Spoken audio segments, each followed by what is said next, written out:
Assalamualaikum warahmatullahi wabarakatuh.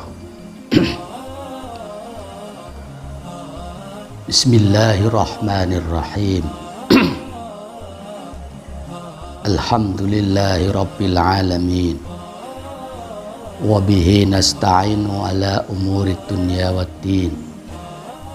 Wassalatu wassalamu ala asrafil anbiya'i wal mursalin Sayyidina wa habibina wa maulana Muhammadin wa ala alihi wa sahbihi ajma'in, amma ba'du.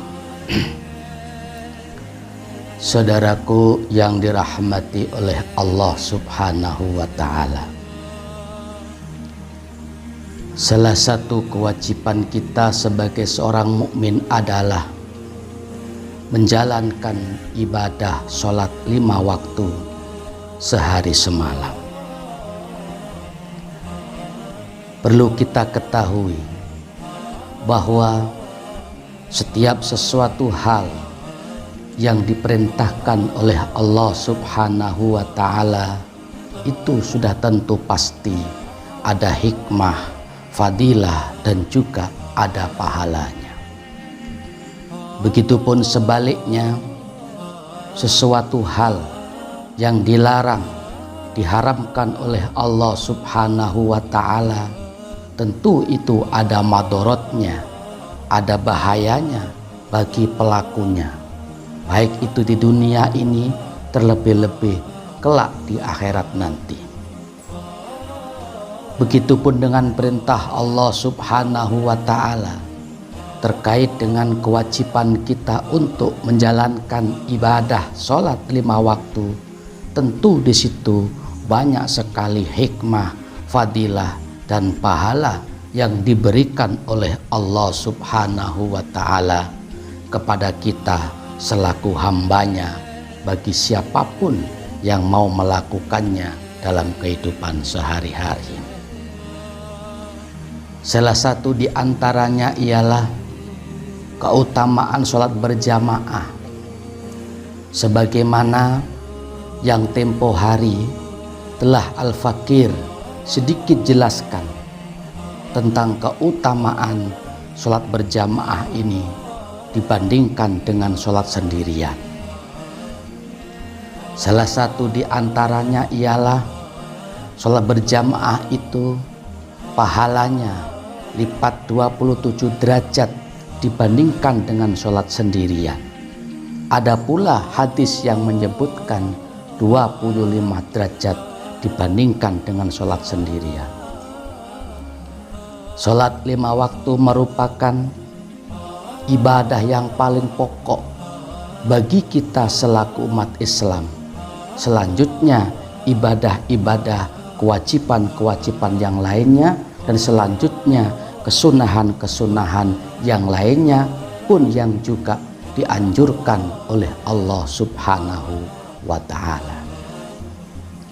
Dalam hal ini junjungan kita Rasulullah sallallahu alaihi wasallam bersabda, disebutkan dalam satu keterangan yang artinya, maksud dan artinya adalah seandainya orang itu tahu akan fadilah, pahala, keutamaan sholat berjamaah isya dan juga berjamaah subuh, sungguh manusia akan mendatangi masjid, sungguh manusia akan berebut untuk mendatangi masjid untuk melakukan sholat berjamaah, walaupun orang tersebut berjalan dengan merangkak kaki. Ada apa sebenarnya dengan keutamaan berjamaah ini? Tentunya jamaah duhur pun juga banyak manfaat fadilahnya, jamaah asar pun juga demikian, maghrib pun juga demikian. Namun di sini Al-Fakir sedikit akan menjelaskan keutamaan sholat berjamaah isya dan berjamaah subuh. Ketika junjungan kita Rasulullah Shallallahu Alaihi Wasallam ini memberikan sebuah penjelasan seandainya manusia itu tahu akan hikmah, fadilah sholat berjamaah isya dan subuh di masjid, sungguh orang tersebut akan berebut, akan melakukannya walaupun dia jalannya sambil merangkak-rangkak. Tentu di sini banyak sekali keistimewaan dan keluhuran, atau banyak sekali hikmah, fadilah, pahala yang diberikan oleh Allah Subhanahu wa ta'ala untuk hamba-hambanya yang beriman, yang mau melakukan sholat berjamaah, terutama jamaah isya dan subuh. Di situ Nabi tidak menjelaskan berapa pahalanya, 1, 2, 3, 10, 20, 30, 100, tidak dijelaskan. Nabi hanya simpel namun penuh makna dan padat sekali artinya. Dan jikalau kita berpikir, tentu sangatlah besar fadilah dan keutamaan berjamaah, terutama jamaah isya dan subuh, hingga Nabi cukup menyampaikan dengan sabdanya, jika orang itu tahu, sungguh mereka akan merangkak-rangkak berebut untuk bisa melakukan sholat berjamaah isya dan subuh di masjid. Saudaraku yang dirahmati oleh Allah Subhanahu wa ta'ala, dalam satu keterangan lain pun, junjungan kita Rasulullah Shallallahu Alaihi Wasallam bersabda, barang siapa yang mau melakukan sholat isya berjamaah, itu seakan-akan dia telah melakukan ibadah sholat sunnah setengah malam penuh. Dilanjutkan lagi, barang siapa yang mau sholat subuh dengan berjamaah, itu seakan-akan dia telah melakukan ibadah sholat sunnah semalam penuh. Subhanallah, walhamdulillah, wala ilaha illallah, wallahu akbar. Begitu besar fadilah kedua sholat ini. Mungkinkah kita bisa melakukan sholat sunnah tengah malam, setengah malam muput, mulai dari jam 12, dari jam 00 sampai dengan subuh? Ya tentu kalau kita niat, kalau kita betul-betul berusaha untuk melakukan, ya tentu bisa saja. Tapi tentu sangat berat bagi kita orang awam, bagi kita pendosa untuk melakukan itu. Apalagi melakukan sholat sunnah, sholat tahajud misalkan, sholat tasbih, dan sholat-sholat sunnah lainnya, sholat sunnah mutlak, dan seterusnya, semalam penuh. Rasanya kalau bagi kita orang awam, pendosa, berat untuk melakukan itu semuanya. Kecuali orang-orang pilihan Allah, dan kecuali orang-orang yang betul-betul dekat dan mendapatkan pertolongan daripada Allah Subhanahu wa ta'ala, maka orang tersebut akan mudah dan ringan untuk melakukan sholat sunnah setengah malam penuh ataupun bahkan 1 malam penuh. Namun demikian, junjungan kita Rasulullah SAW memberikan sebuah penjelasan akan keutamaan berjamaah subuh dan juga berjamaah sholat isya. Barang siapa yang melakukan sholat isya dengan berjamaah, maka ia seakan-akan telah melakukan sholat sunnah setengah malam. Dilanjutkan lagi, barang siapa yang melakukan sholat subuh dengan berjamaah, maka seakan-akan ia telah menjalankan ibadah sholat sunnah 1 malam penuh. Inilah salah satu setetes daripada air lautan, secuil daripada keistimewaan ibadah sholat dengan berjamaah manakala kita mau melakukannya, terutama yaitu jamaah isya dan jamaah subuh. Saudaraku yang dirahmati oleh Allah Subhanahu wa ta'ala, memang setiap sesuatu yang diperintahkan oleh Allah yang fadilahnya besar, itu biasanya berat untuk kita lakukan. Sesuatu amalan yang kelihatannya remeh, kelihatannya enteng, sepele, dan tidak lama untuk kita jalankan, Akan tetapi kalau besar fadilahnya, itu pun biasanya berat untuk kita jalankan, malas rasanya untuk kita lakukan. Akan tetapi jikalau kita ada niat, betul-betul ada keinginan untuk melakukan itu semua, niat tulus hanya semata-mata beribadah, mengharap ridho Allah subhanahu wa ta'ala, saya berdoa kepada Allah untuk diberikan petunjuk, untuk diberikan kekuatan dan pertolongan. Insya Allah cepat atau lambat kita pun akan dipermudah oleh Allah subhanahu wa ta'ala untuk menjalankan ibadah sholat 5 waktu dengan berjamaah, terutama jamaah isya dan jamaah subuh. Kenapa begitu berat?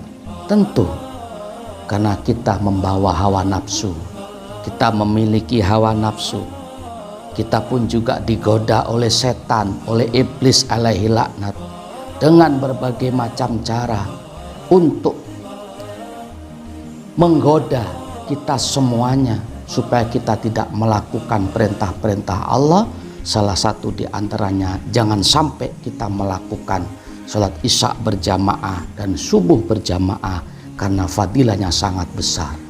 Itu yang selalu digoda oleh iblis alaihi laknat.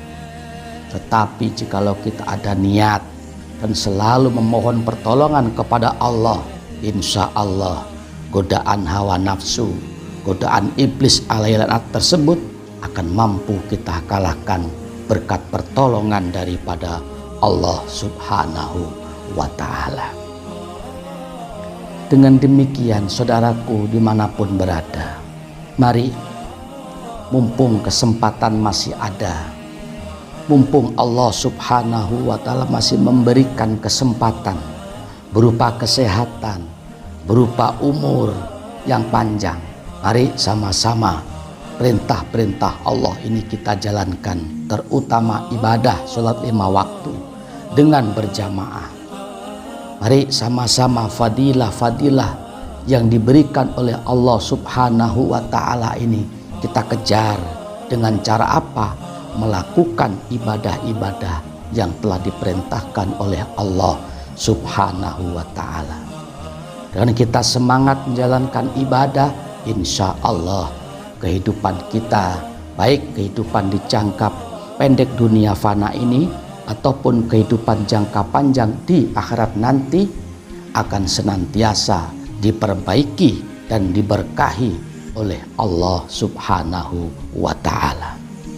Akan tetapi sebaliknya, jikalau Allah sudah memberikan berbagai macam banyak nikmat-nikmat Allah yang diberikan kepada kita, diberikan nikmat panjang umur, diberikan nikmat kesehatan dan kesempatan, akan tetapi kita tidak menghiraukan perintah-perintah Allah.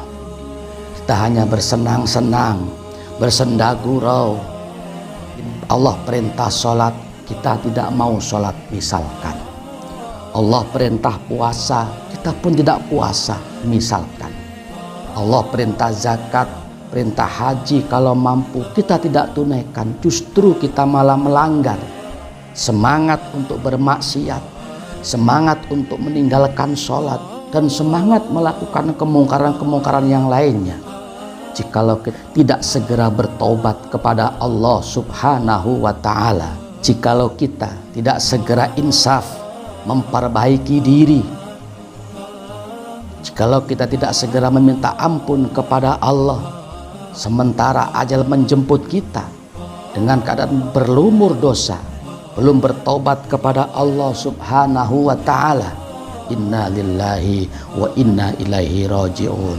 Entah kiranya keadilan apa yang akan diberikan oleh Allah subhanahu wa ta'ala kepada kita semuanya. Mudah-mudahan Allah subhanahu wa ta'ala senantiasa memberikan pertolongan kepada kita semuanya, hingga kita mampu menjalankan segala perintah-perintahnya dan menjauhi segala larangan-larangannya, hingga kita termasuk golongan orang-orang yang selamat, beruntung fitini wa dunya hatta al-akhirah. Amin amin ya rabbal alamin. Sedikit yang Al-Fakir dapat sampaikan mudah-mudahan dapat dimengerti dan difahami, dan mudah-mudahan dapat kita amalkan dalam kehidupan sehari-hari hingga kita semua termasuk golongan orang-orang yang mendapat ridho daripada Allah Subhanahu wa Ta'ala. Amin amin ya rabbal alamin. Terima kasih atas perhatiannya. Mohon maaf apabila ada salah dan kurangnya. Hadanallah wa iyyakum ajmain. Assalamualaikum warahmatullahi wabarakatuh.